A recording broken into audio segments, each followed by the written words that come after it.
Hi everyone, it's Nick. Welcome back to my channel.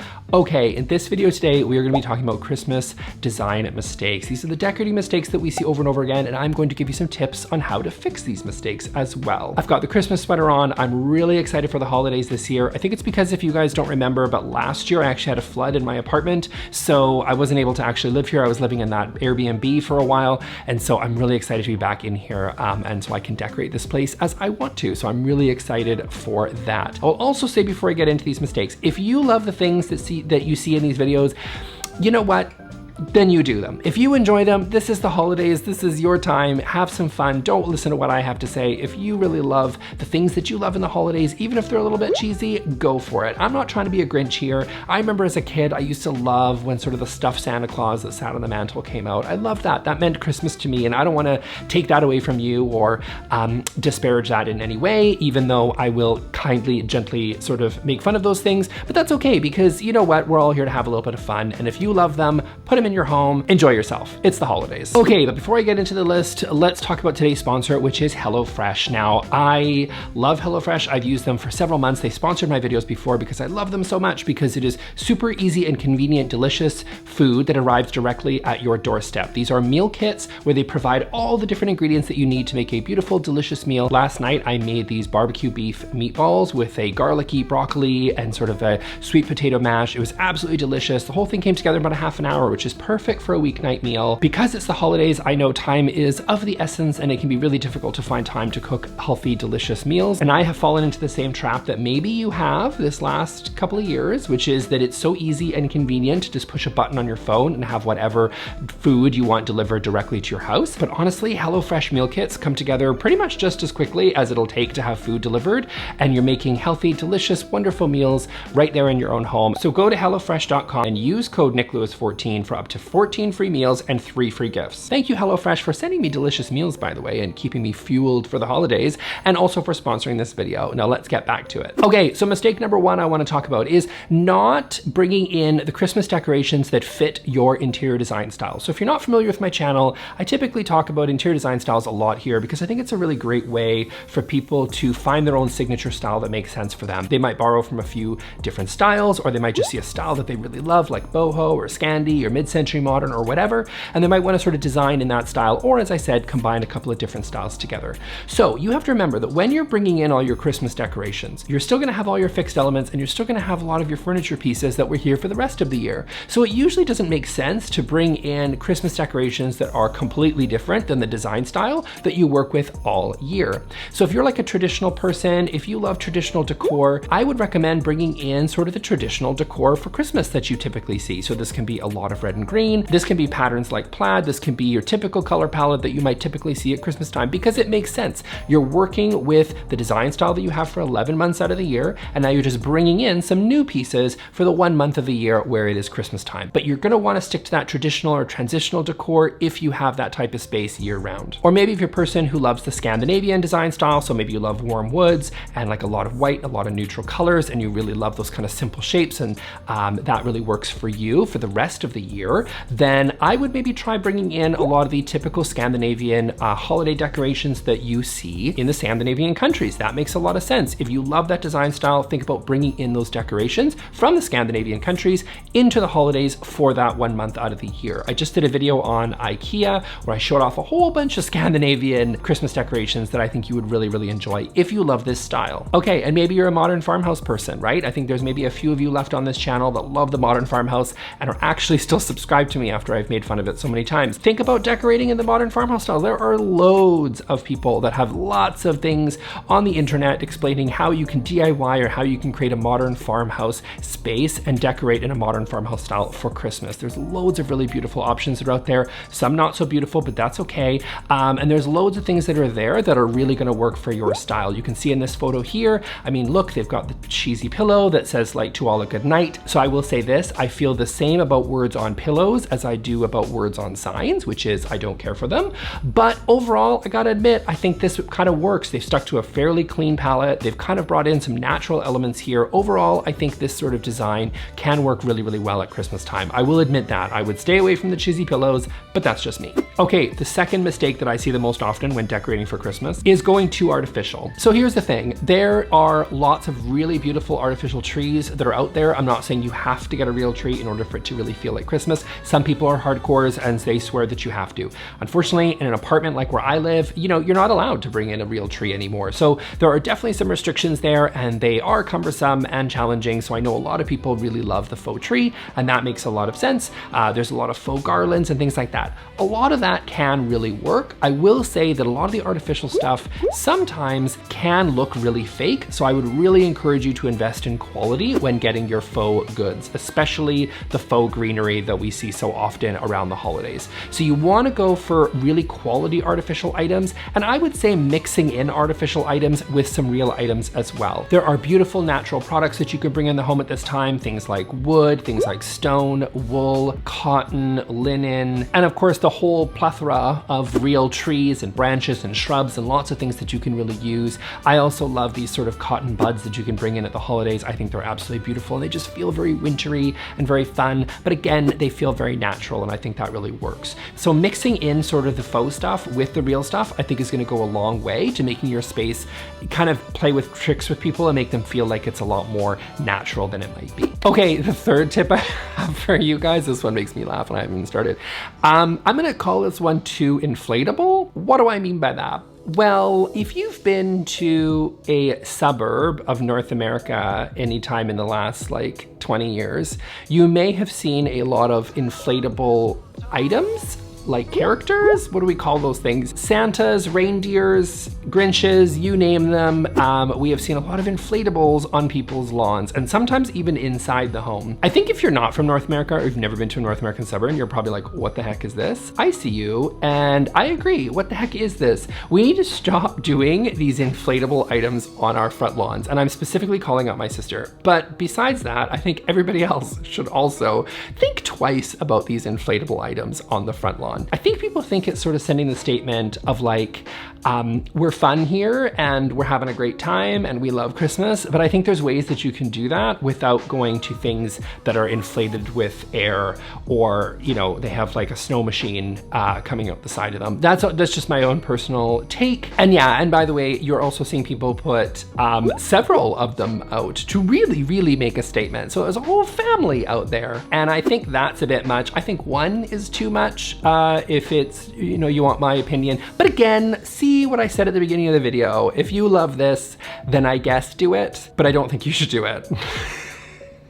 Okay, the next Christmas design mistake that I see is not taking away items that you have year-round in your home already. So what this does is a couple of different things. So first of all, when you're adding Christmas decorations into your home, if you don't take anything away, then you run the risk of it feeling really cluttered. Because if your space is already hopefully reasonably curated year-round, then by just adding more things, it's probably gonna make the space feel really full, crowded, and maybe a little bit cluttered. So I think taking away items is a good thing. So a good rule might be that for every item you maybe add in, you might want to think about taking something away. Now, it's fine if the holidays maybe feels, you know, you want it to feel a time of abundance, so maybe it might not be as minimal as it might be the rest of the year, but I would really think twice of when you are adding items. I would really think, is there anything in here that I can take away? Now, the second point to that, if you are choosing what to take away, I would take away items that don't really match at all with the holidays. So I would go through your space and really pinpoint those specific items that are just not going to work. They're either a different color scheme than what you're going to be working with for your Christmas palette, and I'll get to that in a second, or they're just maybe a little bit too summery, a little bit too spring, they're just a little bit too bright. They're not really going to create that sort of cozy, homey vibe that you're looking for Christmas time. So really go through and curate your items even more than you do year round, and find those items that are specifically going to work for the holidays. So yes, you can work in items that you already have, but just be very judicious in what you choose. use. Because by the way, I'll also add that not only does it end up looking really, really cluttered, which can be a problem, but it also isn't going to give you that overall Christmas theme that you're after, right? So if you're maybe someone who loves like a coastal space and you have a lot of like really beachy sort of style things for the rest of the year, you can't really put your Christmas decorations next to some of your sort of beach themed coastal decorations and expect them to coexist successfully. Like you're gonna have to take away some of those coastal pieces in order to bring in the Christmas decorations. Again, this is gonna vary by design style, but I think it's gonna make sense to really just curate that collection before you add your Christmas stuff into your home. You can just store it, you can bring it back in January, but just make sure that you've kind of got a cohesive Christmas theme and you're not just adding it on top of the existing design style that just might not work for Christmas time. Okay, my next Christmas design mistake that I see over and over is sort of neglecting ambiance. So there's a lot of other things that can go into decorating a beautiful Christmas space. So I'm referring to things like music, things like scent, things like candles or lighting, right? These are things that I think really go a long way to creating a beautiful space. So I think in terms of music, for example, you know, especially if you're gonna have someone over, I think having Christmas music on in the background at a really low volume goes a long way to creating a Christmas space. Music just has a way of sort of transporting us into the holidays in a way that, you know, is bigger than just some Christmas decorations. I think sometimes when you decorate a place and you're like, what's missing? You can oftentimes flick on the Christmas music and it's Christmas. Scent is another one that is frequently forgotten about, and obviously be mindful that when you are having guests,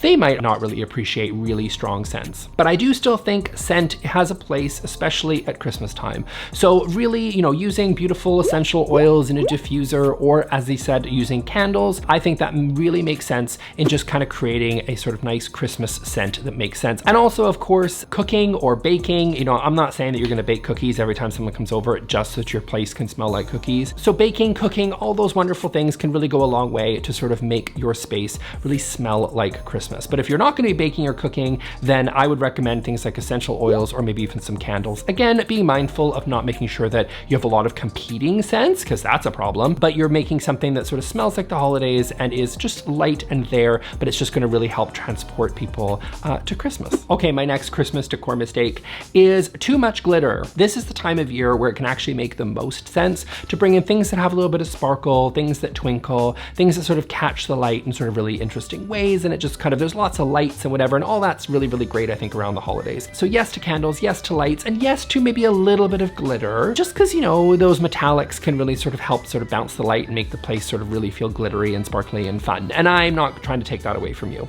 There is a limit to how much glitter one should have in their home. I think if you overcommit to the glitter, it starts to look a little bit cheesy, and I think it starts to look a little bit tacky. On top of that, it sort of defeats the purpose of what really glittery, shiny things are meant to do. Like, what you want to do is you want to have some pieces in your home sort of really stand out because maybe they catch the light in an interesting way and give it a little bit of sparkle, a little bit of shimmer. That's a lot of fun, I get that. But when you have too much, it's a little bit like too loud and everything's starting to kind of scream at you. And you want some things in your home to feel really quiet while other things sort of really sparkle next to them. And it sort of just kind of creates, I think, a space that feels really balanced. But if you have too much glitter and you have too much shine, then it can look like a cacophony of sparkle and glitter, and it can be a little bit overwhelming for people around the holidays. So I would tone some things down a little bit. Yes, have a little bit of sparkle, that's a lot of fun, but overall tone it down and balance that with some more quieter pieces in the home as well. Okay, my next Christmas decorating mistake is not having a cohesive color palette. So this kind of goes back to the beginning when we talked about interior design styles, but I think it also is really important to touch on color. I think the most successful, beautiful, cohesive Christmas spaces are ones that have sort of a cohesive palette and then sort of run with that throughout the space. So the good news here is that I feel like manufacturers and whatever, the retailers are really, really good at combining things in a beautiful palette. So whether you really want to stick to the traditional red and green, maybe you want gold and silver, but again, not too much sparkle. Maybe if you love a lot of white, but you're just like little pops of gold, that can be really beautiful. Or maybe you want to go for a much cooler toned space, so a lot of blues and silvers, there's different sort of palettes that you can work with, and I think that can be really successful in creating a space that feels really cohesive. So I think when you've got like lots of white, but then you've got lots of blue and silver, and you've got gold, and maybe even touches of black, and you've also now just bought some neutral stuff, and you've also got some weird purple green stuff, because I'm seeing that, like what's with the purple green Christmas stuff? Have you guys seen that? Anyway, maybe if you're going crazy and you've got all these different sort of color palettes going on, I don't think it's as successful as if you keep your palette really tight. So find a specific sort of style that works for you, and I would replicate that around your space. So yes, have a solid base of those colored items on your Christmas tree, but you might want to also have that on throw pillows, as well as maybe the candles that you select. So if you want to also have that really beautiful sort of Instagram worthy look, you might also want to coordinate your wrapping paper for the different presents that you have under the tree. All that is going to go a long way to create a space that feels really, really cohesive, and it looks like everything really belongs together. So stick to those color palettes.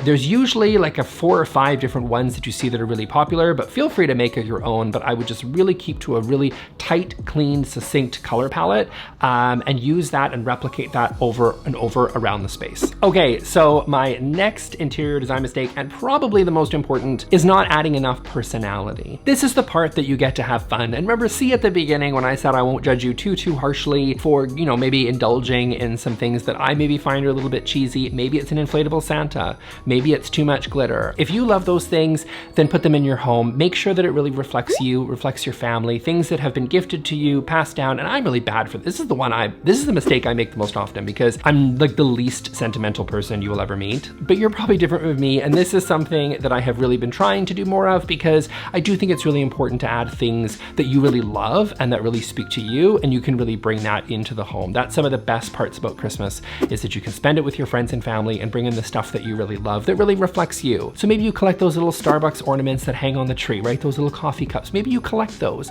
right? Like, I don't know what you're into. I mean, do I think you're basic? Like, yeah, I probably do. But who cares what I think? Because in the end, this isn't about me. Your Christmas is yours. You need to find things that you really love, that are important and special for you and your family. And that is what I encourage you, above all, to make sure is in your home for this holiday season. So that is it for me. I hope you have a wonderful holiday season. Whether you celebrate Christmas or not, I hope you really enjoy yourself and you spend some wonderful time with your friends and family this holiday season. This has been a very difficult couple of years, and last Christmas felt very different than I hope this one will.